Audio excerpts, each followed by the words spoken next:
दुनिया में एक नई टेक्नोलॉजी की रेस चल रही है। पहले मुकाबला तेल का था, फिर गैस का, उसके बाद इलेक्ट्रिक गाड़ियों का दौर आया और अब पूरी दुनिया की नजर हाइड्रोजन पर टिक गई है।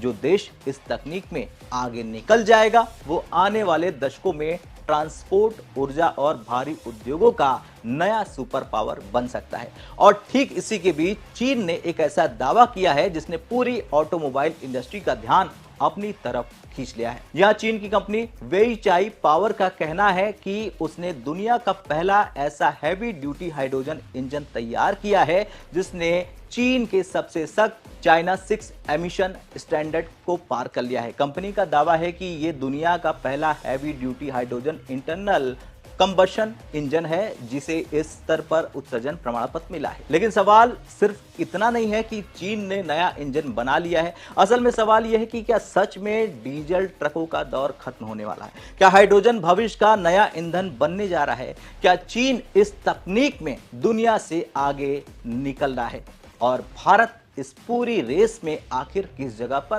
पहुंचा है, खड़ा है?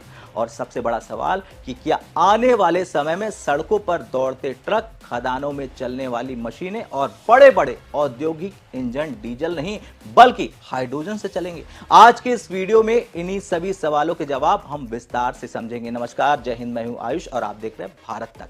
अब सबसे पहले दोस्तों समझते हैं कि आखिर हुआ क्या है, खबर क्या है। दरअसल चीन की कंपनी वेईचाई पावर ने VP15 नाम का एक नया हाइड्रोजन इंजन बनाया है। ये कोई छोटी कार का इंजन नहीं है बल्कि भारी भरकम ट्रकों, माइनिंग डंप ट्रकों, बंदरगाहों पर इस्तेमाल होने वाली मशीनों, स्टील प्लांट के वाहनों और बड़े बिजली जनरेटर के लिए इसे बनाया गया इंजन है।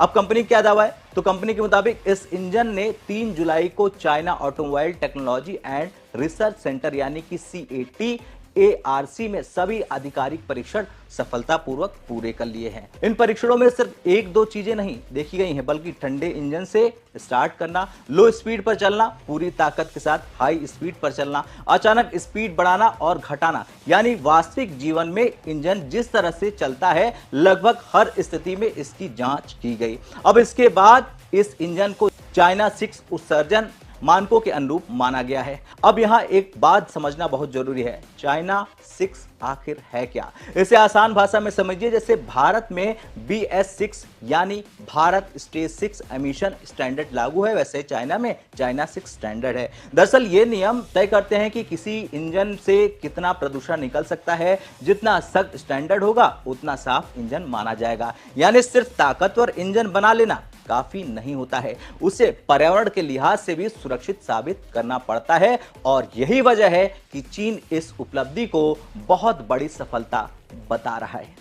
अब अगला सवाल यह आता है कि आखिर ये इंजन इतना खास क्यों है? देखिए, ये इलेक्ट्रिक मोटर नहीं है, ये एक इंटरनल कंबशन इंजन यानी कि ICE है। मतलब इसकी बनावट काफी हद तक उसी तरह की है जैसे आज डीजल इंजन की होती है। फर्क सिर्फ इतना है कि इसमें डीजल की जगह हाइड्रोजन का इस्तेमाल किया जाएगा और यही इसकी सबसे बड़ी खासियत छिपी हुई है। कंपनी ने यह दावा किया है कि इस इंजन के 90% से ज्यादा पार्ट्स पारंपरिक इंजन जैसे ही हैं। इसका मतलब यह है दोस्तों कि नई फैक्ट्रियां कम बनानी पड़ेगी, पुरानी मैन्युफैक्चरिंग लाइन का इस्तेमाल आसानी से किया जा सकेगा, मौजूदा मैकेनिक भी आसानी से समझ सकते हैं और कंपनियों का खर्च भी काफी कम रहेगा। यानी अगर ये तकनीक सफल होती है तो डीजल से हाइड्रोजन की तरफ बदलाव पहले से कहीं ज्यादा आसान हो सकता है। अब जरा इसके आंकड़े भी देखिए। ये 14.6 लीटर का इंजन है, करीब 600 हॉर्स पावर पैदा करता है, 2800 न्यूटन मीटर का टॉर्क देता है और कंपनी के मुताबिक इसकी अधिकतम ब्रेक थर्मल एफिशिएंसी 40.8% है। भारी ट्रांसपोर्ट सेक्टर में इसे काफी अच्छा प्रदर्शन माना जा रहा है। लेकिन यहां एक और सवाल आता है, अगर हाइड्रोजन इतना अच्छा है तो फिर पूरी दुनिया अभी तक इलेक्ट्रिक गाड़ियों पर इतना जोर क्यों दे रही है? देखिए, असल में दोनों की जरूरत अलग अलग है। शहरों में चलने वाली छोटी कारों के लिए बैटरी इलेक्ट्रिक वाहन काफी अच्छे साबित हो रहे हैं, लेकिन जब बात हजारों किलोमीटर चलने वाले ट्रकों, बड़ी खदानों, कंटेनर पोर्ट स्टील प्लांट या भारी मशीनों की आती है तब बैटरी बहुत भारी हो जाती है और चार्ज होने में काफी समय लगता है। यहीं पर हाइड्रोजन एक मजबूत विकल्प बनकर सामने आता है।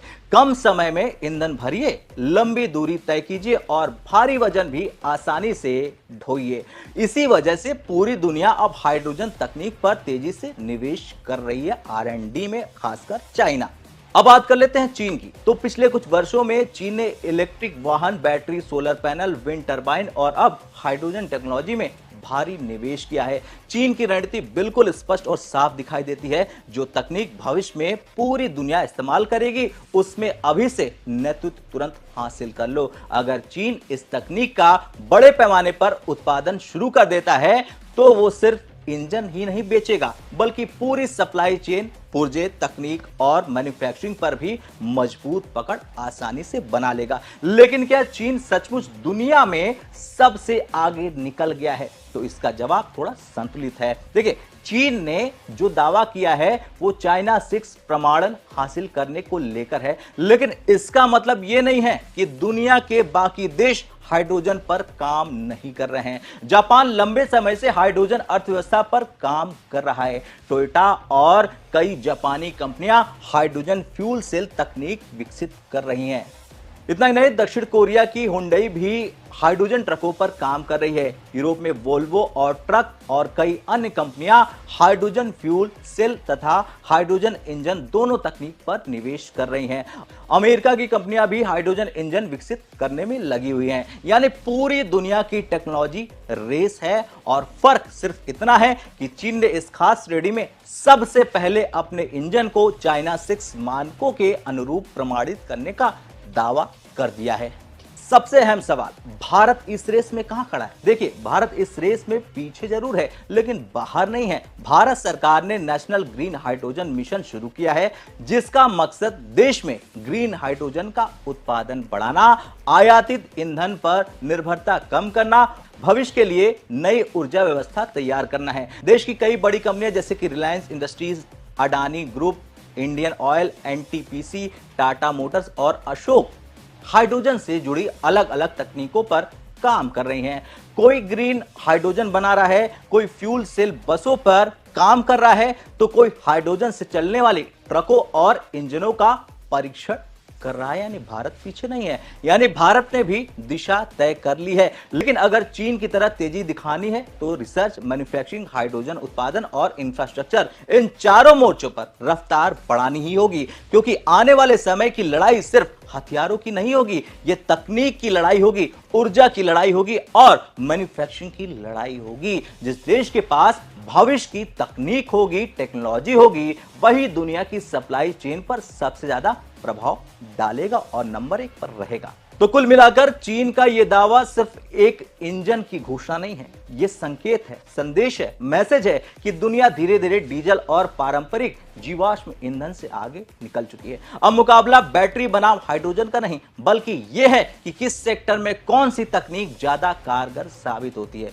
छोटी कारों में बैटरी इलेक्ट्रिक वाहन मजबूत विकल्प बन रहे हैं, यह सच्चाई है, जबकि लंबी दूरी के ट्रक, भारी उद्योग और औद्योगिक मिशनों में हाइड्रोजन की भूमिका तेजी से बढ़ सकती है। बस देखना तो यह होगा कि चीन इस तकनीक को प्रयोगशाला से निकालकर बड़े पैमाने पर बाजार तक कितनी तेजी से पहुंचा देता है और भारत सहित दुनिया के दूसरे देश इस चुनौती का जवाब किस तरह देते हैं, क्योंकि भविष्य की अर्थव्यवस्था में सिर्फ वही देश आगे होंगे जो ऊर्जा की अगली क्रांति का नेतृत्व करेंगे। अब आपका क्या कुछ कहना है भारत के हाइड्रोजन को लेकर? कमेंट कर अपनी राय जरूर दें। कल फिर से मिलते हैं विस्तार से के अगले एपिसोड में। तब तक के लिए जय हिंद, जय भारत।